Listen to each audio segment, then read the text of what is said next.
first speaker is Carolyn Kisiel. She's an associate professor in DePaul University's School of Continuing and Professional Studies. She serves as a trustee of the Illinois State Historical Society and is a frequent contributor to its publications, including one that will be in your mailbox, hopefully, before the end of the year, the Journal. As an Illinois Humanities Rhodes Scholar, she travels throughout the state speaking on many topics. Her recent research focuses on the struggle to keep Illinois a free state, the fight for African American rights, and key early figures in the first decades of the 19th century who fought against racism and exclusion. Today, her topic is anti-slavery efforts in early Illinois, the English Prairie settlement at Albion. Please welcome Caroline Kisiel.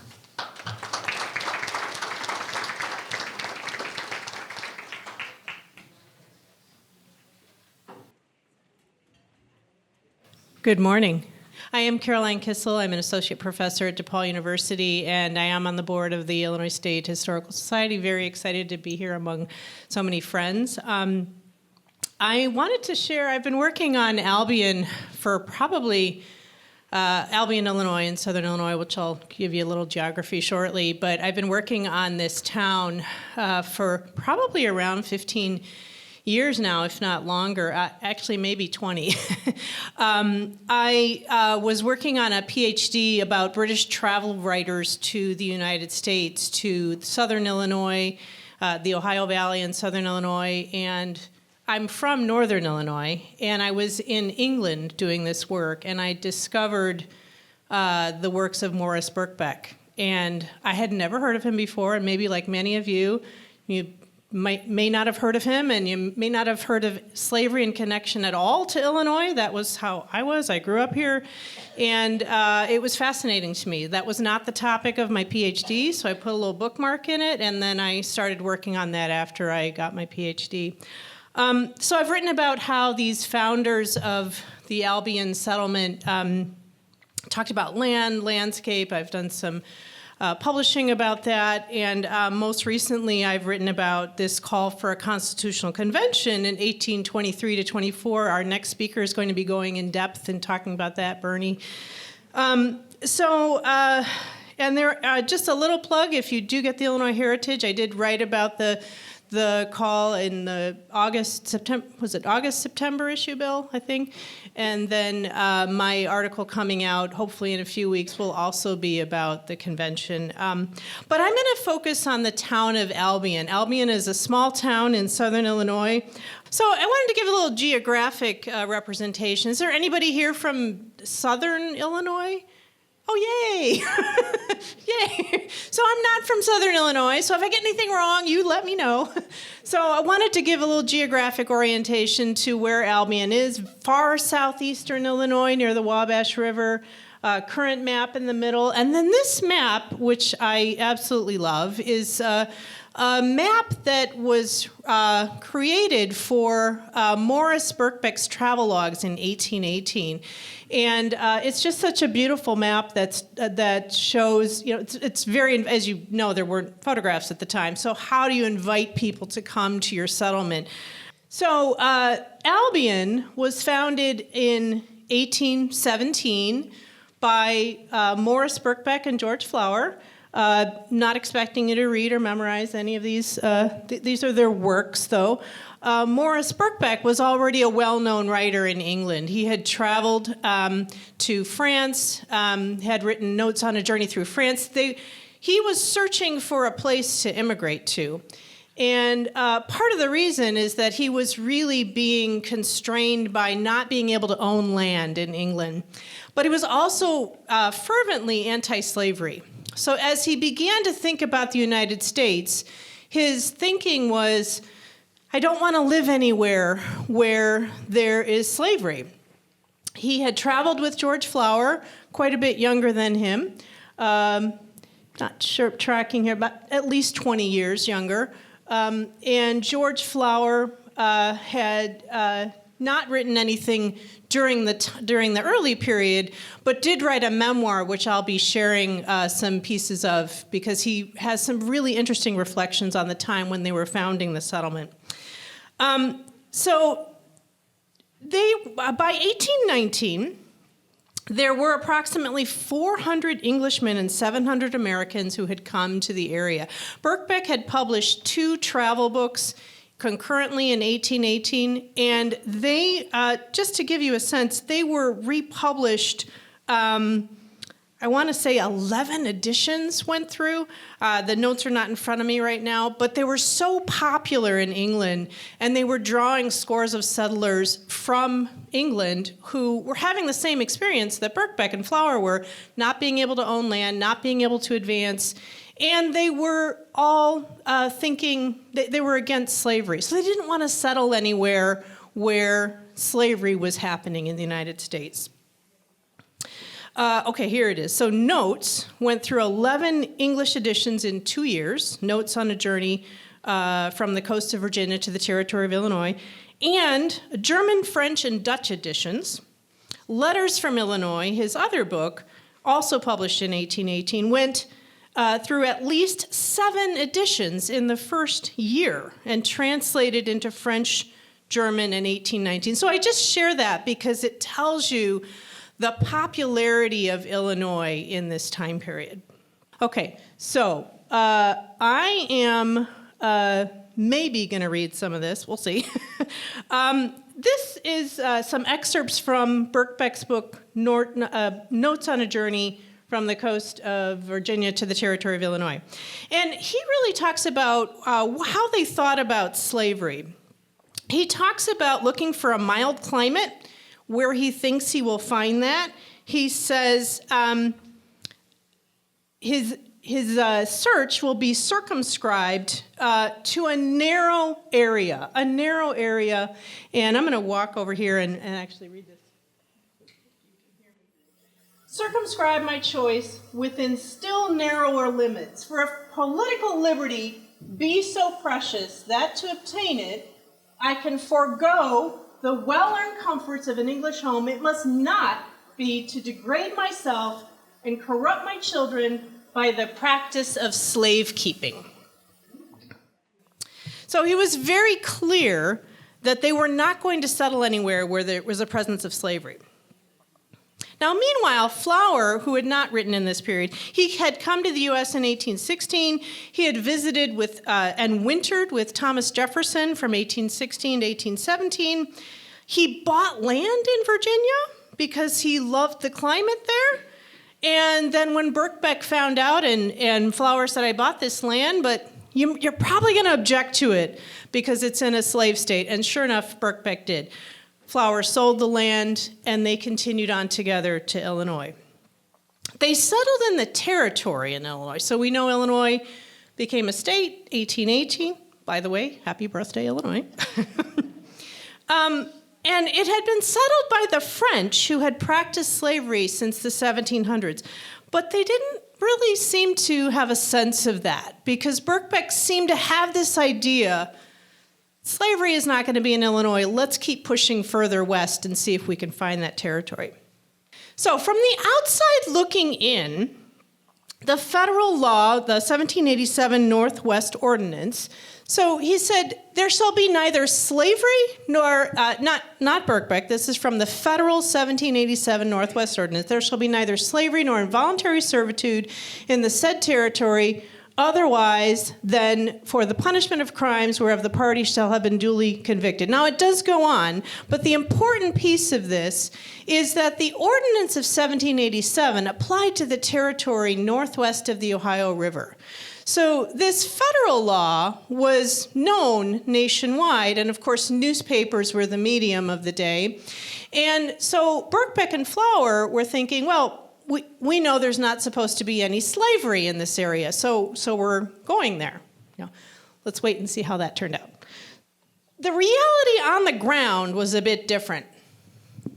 And I put this contemporary map here so we can sort of see that blue line is the Ohio River, and we can see the boundary line that they probably were thinking of. South of the Ohio River, we don't want to go there. Slavery, north is where we might consider settling. Historian Paul Finkelman says, the ordinance gave support to slavery in the South, but it did not destroy slavery north of the Ohio. Article 6 was not an emancipation proclamation for the Northwest. No slaves were freed immediately because of the ordinance. Neither it nor the state constitutions of the free states in the Northwest led to an immediate end to slavery throughout the area. In the long run, Article 6 helped set the stage for the emergence of 5 free states, Illinois being one of them. By discouraging slave owners from moving into the region, the ordinance helped create a white majority in the Northwest that was hostile to slavery. This proved especially crucial in Illinois, where the attempt to amend the Illinois Constitution of 1818 to allow slavery was barely defeated. So we're going to talk about a little bit about that history of what was going on that Birkbeck and Flower were not aware of as it relates to slavery. Between 1787 and 1818, what Birkbeck and Flower didn't seem to be aware of is that in 1807 there was an Indiana Territorial Act that was passed.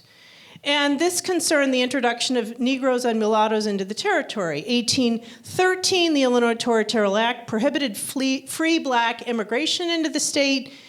And then 1814, an act concerning Negroes and mulattoes was an Illinois Territorial Act. So we know from these laws that there was a hostility toward African American presence in the state. But it goes a little bit deeper. No test, promise. We can reach back to the early 1700s, where reportedly Philip Francis Renault brought African slaves into the region, likely around 16 to 18. 1809 to 1818, it was the Illinois Territory. And then 1819, shortly after statehood, the Illinois Black Codes were passed, and that's based on the French Code Noir. Now, they were the revised Illinois Constitution didn't happen until 1848, so we're not going to go that far in my talk today. But this history, it's sort of like if you have an iceberg and you can only see the tip of the iceberg, the poor folks on the Titanic, right? You only see the tip of the iceberg, but all this that's happening below the surface. So all of this slavery with the French settlements was happening that Birkbeck and Flower were not really aware of. They would have come across newspapers in the Illinois Territory, and these are 2 examples of ads for runaway slaves. The one on the left is from 1817. It's possible they may have even seen that in a newspaper. The one on the right, it's actually 2 advertisements from 1826. So these were very common in Illinois newspapers. If you have looked at any old Illinois newspapers, they were full of them. And the reason is Illinois was, even though it was a free state, passed a constitution as a free state, any escaping enslaved from other slave states, the enslavers could come into Illinois to reclaim their property. That was the law, and it was called the Law of Comity. C-O-M-I-T-Y, not the other word. So I just also wanted to give a visual. This is a map that I have a lot of questions about. I'm not sure if it's fully accurate, but it does give this stark visual of the shaded areas being slave counties, and the unshaded areas being places where slavery did not exist. So I'm not sure if those boundaries were a little more fluid than that. And then this combined with next to another map of Albion that was to entice visitors from England and settlers to come into the community. Okay. So they discovered that there was slavery and servitude happening on the ground in Illinois after they were here, after they had brought their families, their friends, their property to settle the town of Albion. And here's what George Flower recollected in his memoir, which was written in 1862 and not published until 1882. He said, for all practical purposes, this part of the territory was as much a slave state as any of the states south of the Ohio River. To roll a barrel of salt once a year or put salt in a salt cellar was sufficient excuse for any man to hire a slave and raise a field of corn. Slaves were not only worked at the Saline, that was in Gallatin County, they were waiters in taverns, draymen, used in all manner of work on the north side of the Ohio River. As villages and settlements extended further, the disease was carried with them. A black man or a black woman was found in many families in defiance of law up to the confines of our settlement, 60 miles north, and in one instance, in it. In some, and I've not found the more documentation on that. I'm very curious. In some, but not many cases, they were held defiantly. In others, evasively, under some quibble or construction of law. In most cases, under a denial of slavery. Oh no, not slaves. Old servants attached to the family don't like to part with them. And in many cases, it was so. Now, I'm going to give a nod to the convention controversy, which Bernie is going to be talking more about in depth, because Birkbeck ended up being very instrumental in this controversy. So at the time, Governor Edward Coles was in office. He was elected in 1822, a very narrow margin. It was not a two-candidate race at the time. And he ran on an anti-slavery platform and immediately called for abolition, full abolition in the state. And that did not resonate very well with the legislature, which was around 83% pro-slavery. But Birkbeck and Coles knew each other from England. They had met in 1816. They had all talked about coming to Illinois, settling, imagining having a community in a free state. So separately, they moved to Illinois. And then when this convention controversy erupted, which is in February of 1823, where that pro-slavery legislature called for a convention that Illinois voters were to vote on in 1824, it erupted into 18 months of controversy around the fate of Illinois. The pro-slavery legislators did not say, oh, we want to add more slavery to the state. They said, our Constitution is defective. We need to change it. But the word on the ground was this was all a move to introduce and expand more slavery in the state. So because they were aware of this, Birkbeck took up his pen, and he did a lot of writing in the summer of 1823. So I'm going to read you a bit of what he wrote about.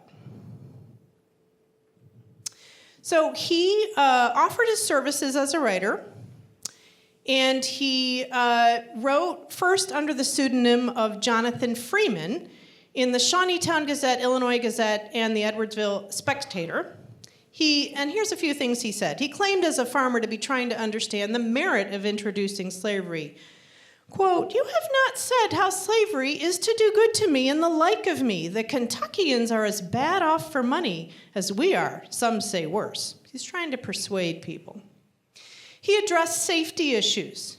Quote, Negroes are middling light-fingered, and I suspect we should have to lock up our cabins. The planters are great men and will ride about mighty grand with umbrellas over their heads when I and my boys are working. Neighbors indeed. He addressed violence and concerns for women's safety. He addressed the argument that the Bible sanctions slavery, quote, being quite certain it is contrary to the spirit of our holy religion to reduce any human being to a state of bondage. So you kind of get the sense that he's kind of throwing spaghetti at the wall, seeing what would stick. Okay, if I can appeal to people who don't want African Americans in the state, maybe that will work. But if I can appeal to people who are thinking about the morality of slavery, maybe that will work. And clearly he had an impact, because we do know, in hindsight, that that convention did not pass. Now, he also wrote a pamphlet under his own name and appealed to the people on the question of a convention. He detailed in this pamphlet how the legislature was corrupt with pro-slavery forces, how they maneuvered the vote.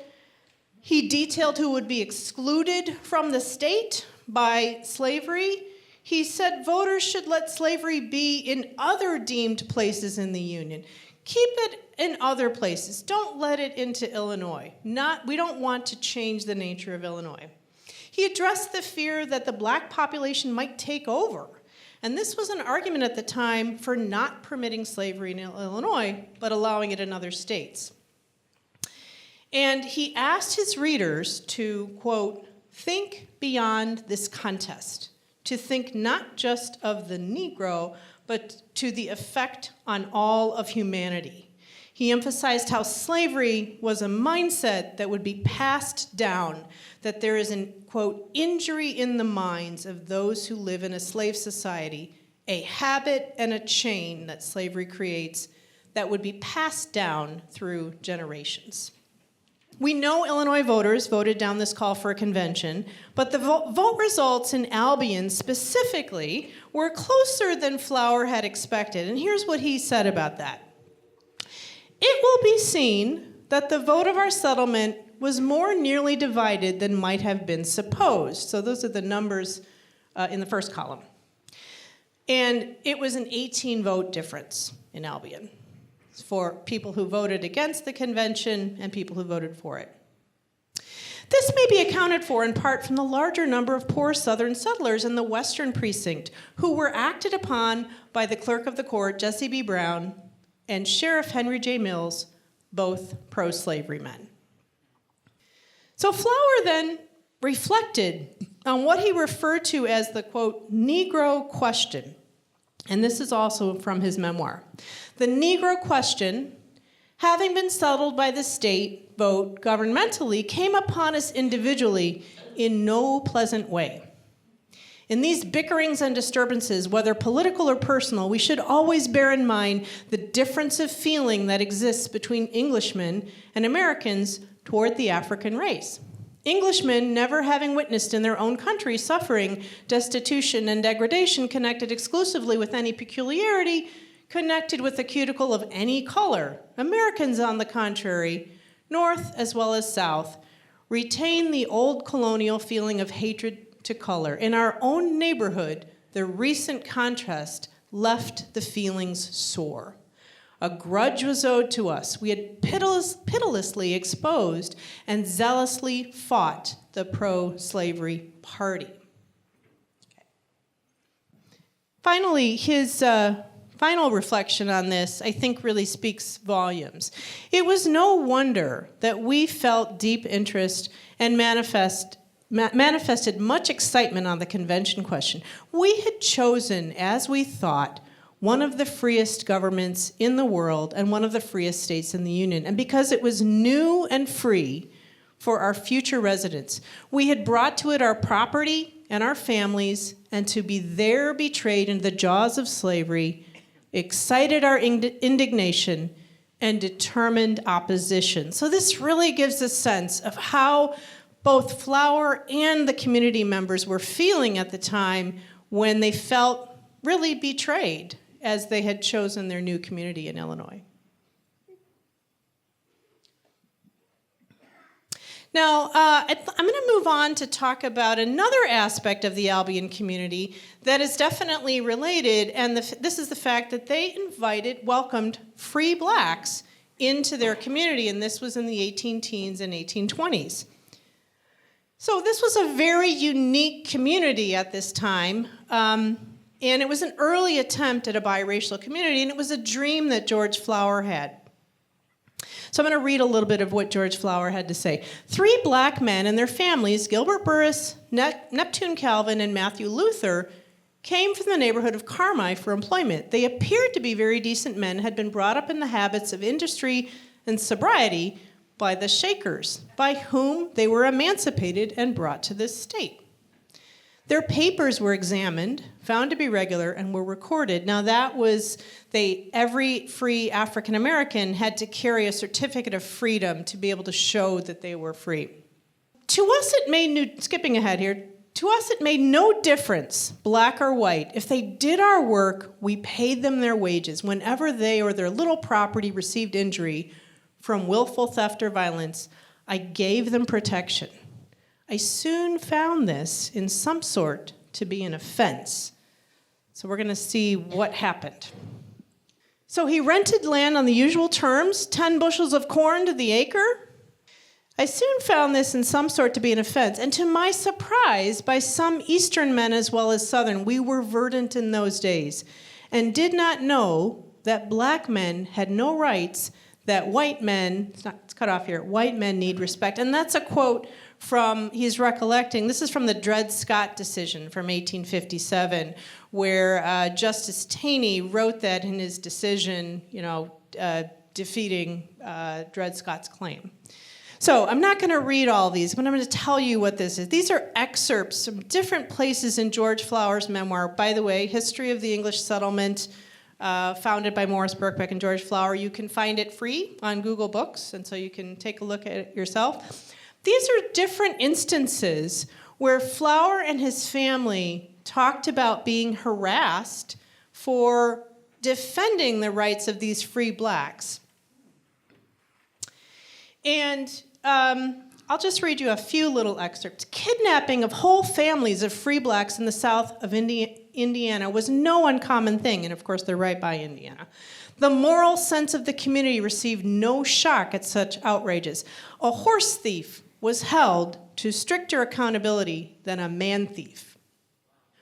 A black man named Arthur, who had been in my service for more than a year, was suddenly arrested and taken before a magistrate, a New Englander, claimed as a slave. As he came from Indiana, where he had resided many years, I pleaded he could not be a slave, the laws of the territory and state. They claimed to hold him as under an indentured law for 99 years. I pleaded the nullity of the law. So he was able to support Arthur and help the charges be dropped, but it was a great expense to George Flower and his family. I'm not sure the exact number, but it was quite a bit of money at the time. So unfortunately, there were two very sad incidents that happened, and one is on the left. I'm not going to read it, but George Flower had a young son named Richard, and who was named after his father, so Richard Flower Jr. And there was a commotion that happened at the house, and Richard came out. George was away. And unfortunately, it was rowdy kidnappers, and they threw a large rock at Richard, and it struck him in the head, and he fell, and he never recovered, and he died not long after that. So Richard's son died, but another piece of the tragedy is that he was mistaken for George's nephew, was Edward Fordham Flower. Now, this is a picture of Edward Fordham Flower when he was much older, and he had gone back to England. But Edward Fordham Flower was a teenager at the time, and he was very active in defending the free blacks in the community and fending off kidnappers. And so a bounty was put out on his head for with these kidnappers. And so he returned to England after only a few years, lived out his days there, became a very prominent man there. He lived at Stratford-on-Avon. And that's, of course, a picture when he's older. And he talked about his life in Illinois. He never returned to Illinois. But unfortunately, it was George Flower's son who was mistaken for Edward. So this gives you a sense of the violence of the time, the hostility of the time, and the tragedy that was happening. And all because this community was defending African Americans and their right to live and be part of that community. Now, Flower came up with a plan because he had around 23 free African Americans in the community, and they were constantly being harassed, and it was becoming very difficult for his family. So he came up with this plan, not exactly sure where he got the idea, to help them relocate to Haiti, which is, of course, much closer than the African continent. Now, it's unclear to me there were free black communities in Illinois at the time, so it's unclear if he wasn't aware of them or what the dynamics were there. But he was successful in helping a number of free blacks relocate to Haiti. This is Jonatas Granville, who was a deputy that came from Haiti. And of course, Haiti was the first nation in the Western Hemisphere to be reclaimed by formerly enslaved people. It was originally a colony of the French. Now, Jonatas Granville, Flower recollects, so well pleased were the rulers of Haiti with the efficient farming, sober habits, and general industry of the Illinois immigrants that they conceived the idea of encouraging the free blacks of the United States to immigrate on a much larger scale. So then this is an original letter that Granville wrote to Flower. And Flower even sent along money to the president of Haiti. And the president of Haiti wouldn't take his money and said, we will give your residents land. And we do have evidence, and I don't have it in a slide here, of one free African American who went to Haiti and wrote a thank you letter back to George Flower. And I will say that colonization is a very complicated solution at the time, because it really was asking African Americans who maybe had been here for many generations to leave the country. So this was a very complex thing. But this is one way that George Flower was trying to assist them in the way he was thinking at the time. But there were some people who didn't leave. So Gilbert Burris, who was mentioned earlier, he didn't leave. He stayed in Albion. And per the law, this is an inset is a picture from the Abraham Lincoln Presidential Library where they have this document called the Edwards County Slave Records. And when I went to look at it a few years ago, I told the archivist there, I said, there's really no slave records in here. This is actually a record of free African Americans coming to register themselves with the court. There was maybe a little bit there on recording slaves, but because there really weren't that many slaves in Edwards County, this ended up becoming this record. And Gilbert Burris, a free African American, remained in Albion, registered himself and his family members every year from 1819 to 1836. And I was talking about this with my students one day, and in one sense you would see this is very oppressive that African Americans would have to do this at the time, repressive. And one of my students said, or you could see this as an act of resistance, somebody coming to register themselves and saying, I'm here, I'm not leaving. I am here to stay. I'm going to follow the law. I'm here to stay because this is my home. Now, Burris, also this is a rare instance, and I'm going to read this. Burris is in a national newspaper where Richard Flower wrote a letter to the newspaper describing an incident, naming Burris by name, and how he defended an African-American woman. So I'm going to read this. A violent outrage was committed at Albion by some slave dealers seeking to get possession of a Negro woman called Sally. Now, this was in 1823, whose right to freedom was disputed and who had been placed under the protection of the court. She was under the roof of a respectable family of colored people of the name of Burris. The following account of the affair has been furnished in a letter to Mr. Richard Flower of Illinois, now in Philadelphia. It was a Friday evening at our musical meeting. It's October 25th, 1824. So I think this was 1824, not 1823. It was a Friday evening at our musical meeting was held at your son's. About 9 o'clock in the evening, our dogs made a great noise, and all the company at my brother's thought they heard wolves at a distance. About an hour after, Black Sally burst into the room with her child in her arms, covered with blood, and overcome with its loss. So we can imagine that wording means that the child had been killed. Gilbert Burris, a few minutes after, reached the perch with another child and there fainted from loss of blood.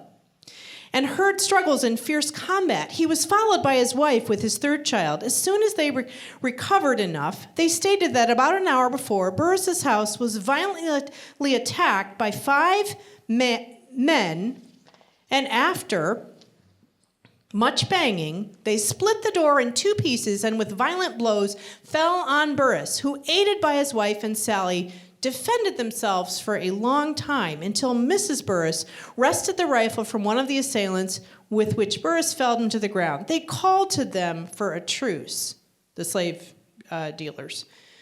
And they said, "If you will give up Sally, we will go away quietly." But he answered, "Never while I have a drop of blood to defend her." So I think that's pretty powerful, and it's also a pretty rare story to find in a national newspaper, but it's just, powerful. Powerful is the best word for it. So I wanted to share a picture of a Park House. This was a house that George Flower built for his father and mother. It was pretty opulent. It was really known in Illinois as a grand home on the prairie. It burned down in the 1860s, but I show this because all of those stories of the defending of free blacks, the fighting off kidnappers, a lot of this would have happened here at this home. This was also a place of refuge for anti-slavery sympathizers and a refuge for the free blacks in the community and some who, like Sally, who were being accused of being fugitives. So Birkbeck, as some of you may know, died suddenly in 1825. He was crossing the Fox River coming back from New Harmony, which they relied on for supplies, New Harmony, Indiana. And unfortunately, he drowned in the river. So, but Flower lived until 1862, and Flower continued his anti-slavery activities, and one of the ways that he did that is he liaised with people at New Harmony, and really what I like to call an anti-slavery neighborhood. He met with Robert Owen, who was the founder of New Harmony, Robert Dale Owen, his son. Robert Dale Owen and Frances Wright, who was a Scottish woman who was independently wealthy. She actively sought to create a colony to help a group of enslaved work off their purchase price to earn their freedom. Also another questionable thing, but this was happening in the day. People were making these efforts. Flower, that community was called Neshoba in Tennessee. And it's near present-day Germantown, Tennessee. And Flower even relocated there for close to a year with his wife and several of his children. And they were working side by side with the enslaved residents of this community. And so you can just imagine what kinds of conversations, what kinds of experiences the family was having at the time. Eventually, financial woes and health brought him back to Albion. He eventually then had to relocate to support himself and his family, so he left the community for a while. And the majestic Park House, again, remained but burned down in the 1860s. Now today, the square in Albion, this is the only known image of Birkbeck, and there's a historical marker that was erected in 1929 specifically to credit his role in helping keep slavery out of Illinois. And what it says is, to Morris Birkbeck, who in 1817 with George Flower founded the English settlement in Edwards County, this memorial is erected by the Department of Illinois Women's Relief Corps Auxiliary to the Grand Army of the Republic in respect and gratitude for the decided part he took against the introduction of slavery. Now, George Flower doesn't have a similar tribute yet. I might be working on that. But this is the field where Park House was, and that's a little inset image of a drawing that George Flower made. And then there is, you can see off here, there is a little marker here, and I'll read what this says. This says, in memory of the founders of the English settlement, 1817, site of the Park House, home of Richard Flower, erected 1818, 1819. That's when the house was erected. And I wanted to end with some pictures of Albion today. So some of you are from Southern Illinois that know that Albion takes a lot of pride in its history, and I thought this was appropriate for Statehood Day. I feel very fortunate that I've spent a lot of time in Albion now. I have a lot of friends there. One of my good friends is the president of the Chamber of Commerce. I thought I'd give her a shout out today, but I was there for their 200-year celebration. So it was all decked out. This is a picture of the old historical society. It may be in the process of being revamped now. Albion takes pride in having the first public library that was founded in 1819. It's still standing today. Now, the Public Library Act, I realized, actually didn't come into being until the 1870s, but Albion on its humble website says, we are the first public library incorporated in Illinois in 1819, and it was erected by the Flower family. So this just give you some impressions of Albion. George Flower's silhouette looking on from the past, and up there is just a view of, as we know in Southern Illinois, the great expanses of cornfields. So thank you very much.